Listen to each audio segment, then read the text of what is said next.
పూరా లోకల్. నమస్తే, welcome to పురా లోకల్. ప్రస్తుతం మనం ఎమ్మెల్సీ బల్మురి వెంకట్తో ఉన్నాము. ప్రభుత్వ సీనియర్ ఐఏఎస్ అధికారిని స్మితా సబర్వాల్ అంటే ఆవిడకి ఫోటో మార్పింగ్ చేసింది ఆమె ట్విట్టర్ అకౌంట్లో రీట్వీట్ చేసినందుకు కేసు ఫైల్ అయినా కూడా విచారణకు అంటే హాజరు కాలేదు. అంటే ఇప్పుడు ప్రభుత్వం వాళ్ళు ఇంకో 2000 మంది రీట్వీట్ చేశారు, వాళ్ళని కూడా అరెస్ట్ చేస్తారనే విధంగా మాట్లాడింది. ఆ వ్యాఖ్యల్ని ఏ విధంగా చూస్తారు మీరు? సామాన్యమైన వ్యక్తి ఆలోచన లేకుండా రీట్వీట్ చేయడం వేరే, ఒక అధికారి సంపూర్ణ అవగాహన ఆలోచన నుండి ఏదైనా విషయం అది తప్పు అని తెలిసి మనం చేస్తే 100% చర్యలు ఉంటాయి. తెలియక చేస్తే చర్యలు తీసుకోరు ఎవరిపైన కూడా. ఇప్పుడు నేనే ఉన్న ఒక ఆలోచన, నేను ఒక శాసన మండలి సభ్యునిగా ఉన్నా, నేను మాట్లాడేది ప్రతిది కూడా ఆన్ రికార్డ్ అవుతుంది. ప్రతిది కూడా ఒక స్టేట్మెంట్ లెక్క రికార్డ్ అవుతుంది. నేను ఏదైనా తప్పు మాట్లాడితే దానికి క్షమాపణ చెప్పాల్సిన బాధ్యత కూడా నా పైనే ఉంటుంది.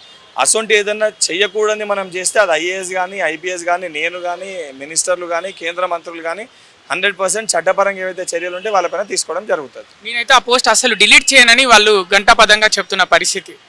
డిలీట్ చేయకపోతే ఆ రకమైన చర్యలు ఏ రకమైన చర్యలు అందరిపైన తీసుకోవాలి, తనపైన కూడా తీసుకోవాల్సి వస్తుంది. ఇప్పుడు ప్రభుత్వం కొత్తగా పేద మధ్యతరగతి ప్రజలకు అందరికీ ఫ్రీగా క్యాన్సర్ చెకప్ చేసుకోవడానికి కొత్తగా ఒక పథకం తీసుకొచ్చింది. దీన్ని మీరు ఏ విధంగా చూస్తారు? అంటే ప్రజలకు ఏ విధంగా పిలుపునివ్వబోతున్నారు? అంటే ప్రైవేట్ ఆసుపత్రుల్లోకి వెళ్ళి చెకప్ చేసుకోవచ్చా, పెద్ద పెద్ద హాస్పిటల్లోకి వెళ్ళి? ప్రభుత్వం ఏ స్కీమ్ తీసుకొని వచ్చినా కూడా ముఖ్యంగా విద్యాపరంగా ఆరోగ్యపరంగా ప్రజలందరూ కూడా ఏదైతే బెస్ట్ క్వాలిటీ హెల్త్ పరంగా ఫెసిలిటీస్ కల్పించాలనే ఉద్దేశంతో మా గౌరవ ముఖ్యమంత్రి రేవంత్ రెడ్డి గారు, ఏదైతే ఆరోగ్య శాఖ మంత్రి దామోదర్ రాజనరసింహ గారు అహర్నిశలు కృషి చేస్తూ ఉన్నారు. అండ్ దీనికి సంబంధించిన ఈ పథకాన్ని కూడా దాంట్లో భాగంగానే తీసుకురావడం జరిగింది.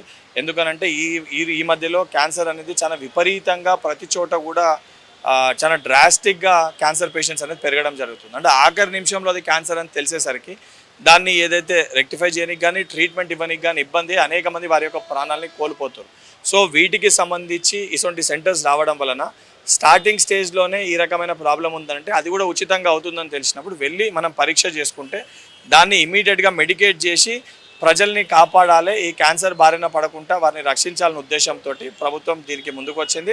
ప్రజలందరూ కూడా అసలు ఏ చిన్న డెవలప్మెంట్ కానీ అంటే మన బాడీకి సంబంధించి అసలు ఏ చిన్న చేంజెస్ కానీ అసలు ఏవి జరిగినా ఇమీడియట్గా దీన్ని వినియోగించుకుంటే ఆఖరి నిమిషం వరకు మనం దాన్ని చూసి మనం ఇబ్బంది పడి మన ద్వారా మన కుటుంబ సభ్యులు ఇబ్బంది పడడం కంటే కూడా మొదటి దశలోనే అసలు ఏమన్నా సిమ్టమ్స్ మనకు కనబడితే ఇమీడియట్గా వెళ్ళి చెకప్ చేయించుకోవాల్సిందిగా ప్రజలకి విజ్ఞప్తి చేస్తాం. అంటే ప్రైవేట్ ఆసుపత్రిలో చేయించుకోవచ్చా చెకప్? దానికి సంబంధించి ఏదైతే ఉందో అది ఏ రకంగా దాని ప్రొసీజర్ ఏందో సంబంధించిన మా మినిస్టర్ గారు క్లియర్ కట్గా ఎక్స్ప్లెయిన్ చేయడం జరిగింది. దానికి సంబంధించి మా హెల్త్ డిపార్ట్మెంట్కి సంబంధించిన ప్రిన్సిపల్ సెక్రటరీ క్రిస్టినా గారు, కర్ణన్ గారు కూడా దానికి ఒక ప్రొసీజర్ సిస్టమ్ ఉంది. దానికి సంబంధించి అతి త్వరలో దాన్ని యాప్ రూపకంగా కూడా ప్రభుత్వం తీసుకొని రాబోతుంది.